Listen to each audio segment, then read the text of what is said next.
صلوا على من قال ربي أمتي حبا كده لأمته وكان رحيما. يا أمة المختار يا أحبابه صلوا عليه وسلموا تسليما. احط معايا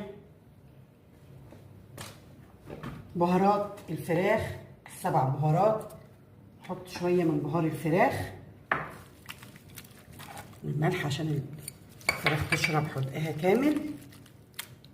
هبدا اعصج الفراخ، اعمل كده واحط جوه كده الحشوه في قلب الفراخ كده، واعصج من هنا واحط كده، ارص كده. نجيب الفخد التاني، فرخه كامله. بتحب الوراك بس خليها 4 براحتكوا خالص. بتحبوا الصدور يبقى صدور،